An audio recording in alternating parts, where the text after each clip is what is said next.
welcome back to the channel. So we set up this new spot earlier this year, and we moved a blind, same blind Haven shot her deer out of last year.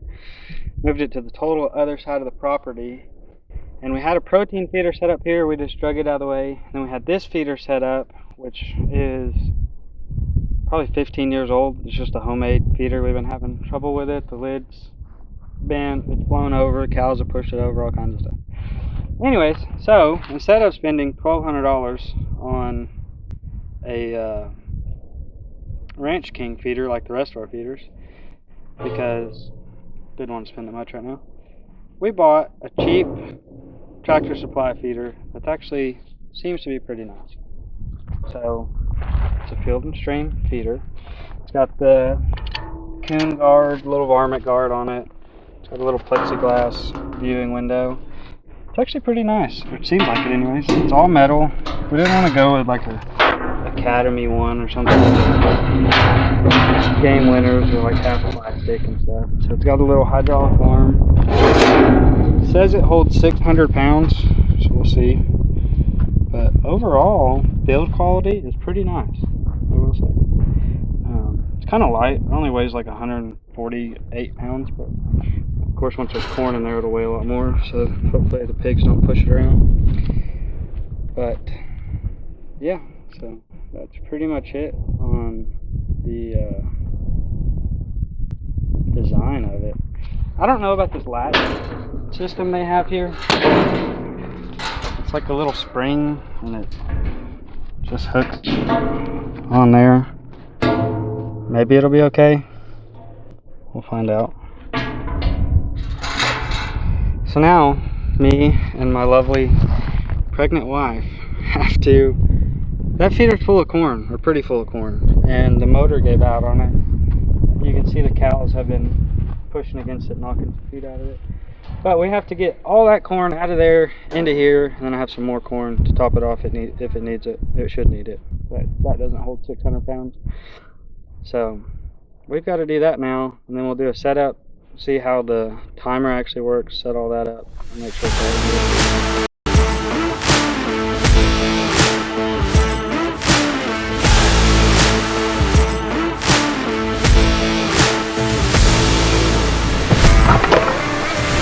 Okay, so whenever you open the feeder up, you've got your battery box, control box right here. So I've already got my battery set in there. Got your battery and your controller, timer right here. I have not set it up yet, so it comes with a plethora of wires, all different kinds of connections. And I forgot to mention also your solar panel is right here pre-wired in, and then it is bolted to the top of the lid. So that is very nice. Don't have to buy an extra solar panel. All you have to buy is the battery. So the timer has a lot of wires coming out of it, but they're all labeled. So you've got a solar positive, which will plug straight into your solar panel. Solar negative, obviously negative side of your solar panel. And you've got two of a red and a black wire with female connectors. They'll go to your battery, and then you have the actual connector here that connects to the motor, which is down. It comes from the motor, which is inside the feeder, down up right here, and it plugs in right here. This little cable thing came with it, and it's labeled on here, and it says for troubleshooting or something like that. Let's see what exactly. Test wire for troubleshooting only. So hopefully we don't need that. So we'll set that over there. So very simple. Take your battery, throw your little plastic things in the trash, connect your negative to negative, positive to positive. Okay, so I'm going to... Also, another thing about this feeder, I'm like 5'6". I'm not really very tall, but it's like right almost at the eye line, so it's not exactly a small feeder. They make a I think like a 300 pound or a 350 pound version of this. That'd probably be a little more user friendly. So I've got step stool. I've got my little step stool here so I can see what I'm doing. So anyways, now that y'all are done making fun of me, I can put my battery in here. I didn't mean to drop it. Put my battery in here. I'm gonna go ahead and hook my solar panel up before I forget to do that. Same thing, black to black, red to red. Pretty self-explanatory. And then I have the motor all hooked up. So I should be able to turn this on. Yeah, so I've already got power. So on the back here it says set clock, press any key, then press OK. Set time using arrow keys and press A to confirm. Okay. So any key, press OK. Clock. Alright, it is 1:10 p.m. Okay, yeah, you can. Alright, so you've got your clock, your date. So I guess that's if you wanted to set specific days. It is Saturday. We'll go ahead and set it up as Saturday. Feed time, number 1. We want to go every day. We're going to go 7 a.m. because that's about when the sun's coming up right now. Feed time, 7 a.m. every day. And we're going to go 12 seconds. That's what I have every other feeder set to. So that's feed time 1.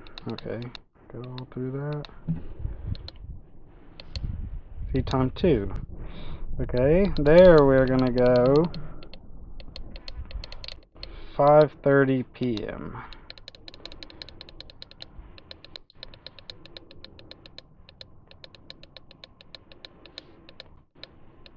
5:30 every day, feed time 12 seconds.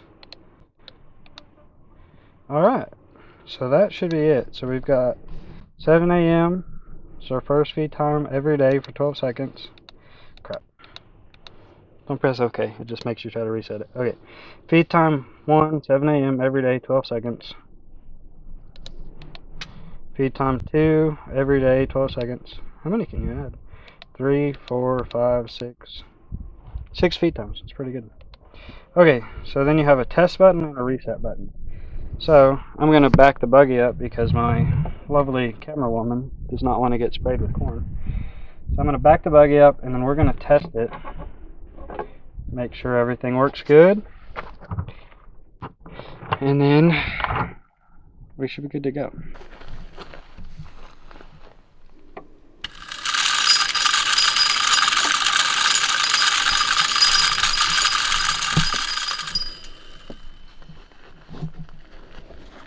I think I didn't throw out that much corn. Well, it was just a test, wasn't it? Huh? Yeah. We're going to test it one more time.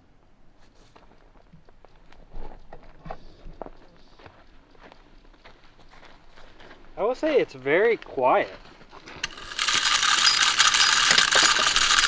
And Ow! It is launching corn. Okay. It's working pretty good. Yeah.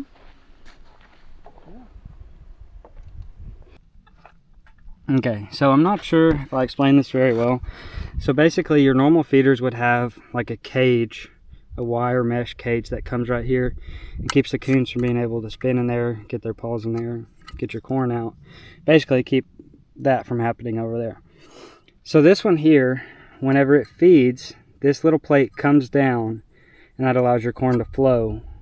And then of course obviously this spins and that is what's actually chunking your corn out. So this is their design. A lot of people do a design like this, similar to this, but this is this specific feeder's design on how they varmint proof, coon proof, whatever you want to call it, how they make their feeders proofed against all that.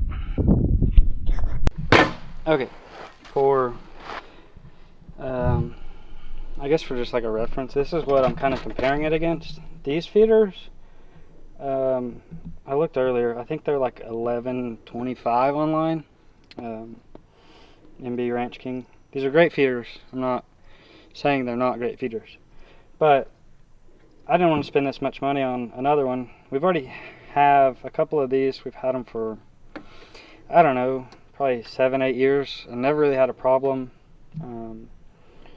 But they're built really similar. It's got a solar panel bolted on top. This is one thing I do kind of favor that one on. So also that one, I bought it yesterday at Tractor Supply. They were on sale for I think $467, and which is less than half price of this one. So one thing I kind of favor that one on versus this one is the timer on this one is all bolted to the lid. So when you fill this thing up with corn, if you fill it up all the way, your timer and all your controls right here, there's nothing protecting it first off, but it's all right here on top of the corn. So if you fill it all the way up, corn could potentially, you know, push your buttons and mess up your feeding times or whatever. That's really the only thing on this one I don't like, but it's got a similar way in the way that the spinner drops down, the little varmint guard. And I will say this one has a better latch system. It's got this little stub here, lid goes through it, and you put a little clip through there and it locks it down really tight.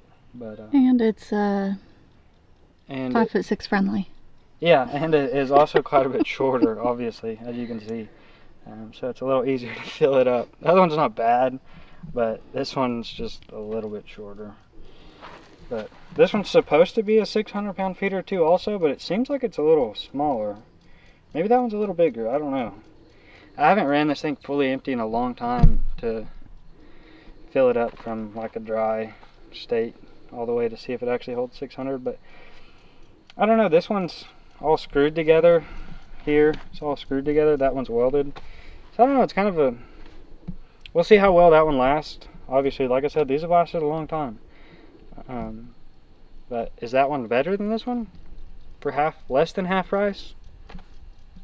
I guess we're gonna find out. We just gotta give it some time.